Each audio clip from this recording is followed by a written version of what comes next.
Hello friends, how are you? I hope you all are very good.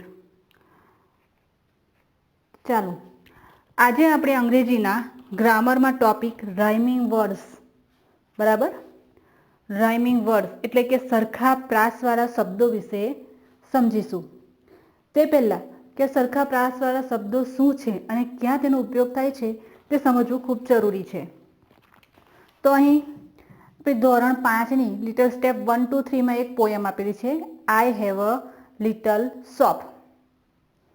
તો હવે તમે જુઓ છો કે અહીંયા goldfish in a bowl of glass swishing flashing as they pass.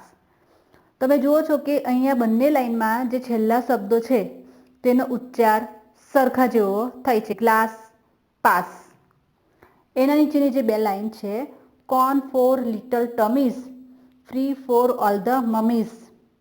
બરાબર, અહીંયા પણ જ્યાં ટમીઝ અને મમીઝ શબ્દ છે તો તેના છેલ્લા અક્ષરોનો ઉચ્ચાર સરખો થાય છે. તમે ગુજરાતીમાં પણ ભણતા હશો તો ખ્યાલ હશે કે કવિતાના જ્યારે છેલ્લા બે અક્ષરો કેટલીક વાર એનો ઉચ્ચાર સરખો થાય છે. એટલે રાઇમિંગ વર્ડ્સ એટલે કે જે સરખા પ્રાસવાળા શબ્દો, એનું ગુજરાતી થાય છે સરખા પ્રાસવાળા શબ્દો. એટલે કે જે શબ્દના અંતે ઉચ્ચાર સરખો થતો હોય તેવા શબ્દો. તો અહીં કેટલાક ઉદાહરણ જોઈએ. અહીં પહેલું આપેલું છે ક્લાસ. બરાબર, તો તમારે એની સામે બીજા 3 સ્પેલિંગ આપેલા છે. તો ક્લાસનો ઉચ્ચાર આ 3 શબ્દમાંથી કયા શબ્દ સાથે સરખો થાય છે તે આપણે અહીં શોધવાનું છે. તો પેલું છે મેપ, ગ્લાસ ને ટોય. તો તમે જોશો કે મેપ અહીંયા છેલ્લે ASS AP માટે એ પણ થાય નહીં, ગ્લાસ ASS અને ટોયમાં OY.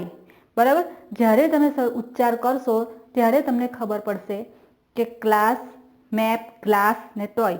તો અહીં ગ્લાસ સાથે એનો ઉચ્ચાર છેલ્લો ઉચ્ચાર સરખો થાય છે, માટે ક્લાસનો રાઇમિંગ વર્ડ્સ કહેવાય ગ્લાસ. કેમ?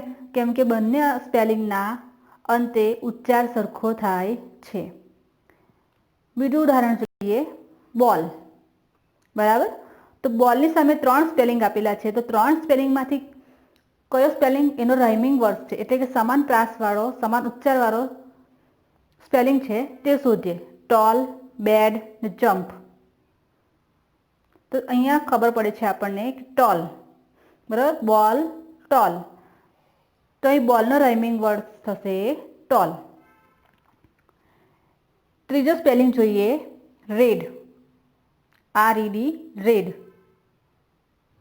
તો એની સામે 3 સ્પેલિંગ છે, kite, pen, bed. Kite, pen, bed. તો અહીંયા આપણને ખ્યાલ આવે છે કે ED. બરાબર, રેડમાં પણ છેલ્લા બે અક્ષર છે ED અને બેડમાં પણ ED, અને બંનેનો ઉચ્ચાર પણ આપણે જોઈએ તો સરખો થાય છે, રેડ, બેડ. તો રેડનો રાઇમિંગ વર્ડ થશે બેડ. Pot, pot. પોટની સામે 3 સ્પેલિંગ આપેલા છે, તેમાંથી પોટનો રાઇમિંગ વર્ડ થશે DOT ડોટ. સન, સનની આગળ 3 સ્પેલિંગ આપેલા છે, બટ, બગ, ગન. તો અહીં UN. બરાબર, ગનના જે છેલ્લા ઉચ્ચાર છે તે સનને મળતા આવે છે, માટે સનનો રાઇમિંગ વર્ડ થશે ગન. બેટ, બેટની સામે છે કેન, મેન ને હેટ. તો અહીં બેટનો રાઇમિંગ વર્ડ થશે હેટ. બરાબર, કારણ કે એનો ઉચ્ચાર સરખો થાય છે, પાછળના જે પ્રાસ છે તે સરખા મળતા આવે છે. અહીં પણ એટ અને અહીં પણ એટ, માટે બેટનો રાઇમિંગ વર્ડ થશે હેટ.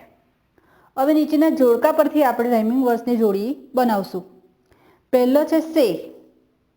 તો સેનું રાઇમિંગ વર્ડ શું થશે? વી, રાઈસ, ફ્રોગ કે વે.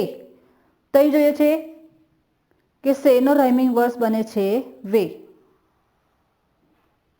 મી, તો મીનો રાઇમિંગ વર્ડ શું થશે? વી, રાઈસ કે ફ્રોગ. તો અહીં જોઈએ છે આપણે કે મી અને વીમાં છેલ્લે ઈનો પ્રાસ સરખો થાય છે, માટે મીનો રાઇમિંગ વર્ડ થશે વી. આઈસ, આઈસનો રાઇમિંગ વર્ડ રાઈસ કે ફ્રોગ બેમાંથી શું થાય? તો આઈસનો રાઇમિંગ વર્ડ થશે રાઈસ.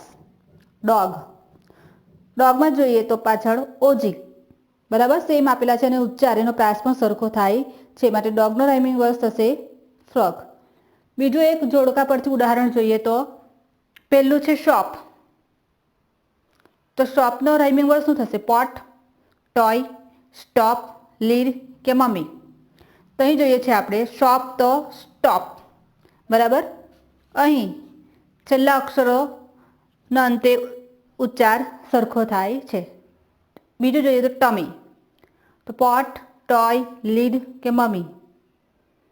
તો અહીં મમ્મી અને ટમી બંનેનો ઉચ્ચાર સરખો થાય છે માટે ટમીનો રાઇમિંગ વર્ડ થશે મમ્મી.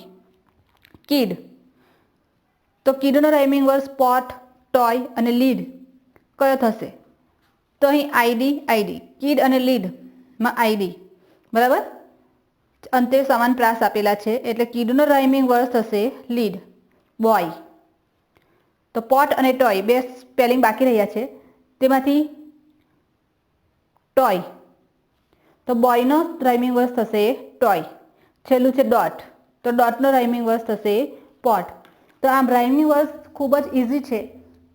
રાઇમિંગ વર્ડ્સમાં એટલું યાદ રાખવાનું છે કે છેલ્લે રાઇમિંગ વર્ડ્સના શબ્દોના છેલ્લે પ્રાસ એના સમાન થાય છે એટલે કે એના શબ્દોના અંતે ઉચ્ચાર સરખો થાય છે જેને આપણે રાઇમિંગ વર્ડ્સ કહીએ છે. આ રીતે તમે બીજા પણ ઉદાહરણ લઈ શકો છો. ધારો કે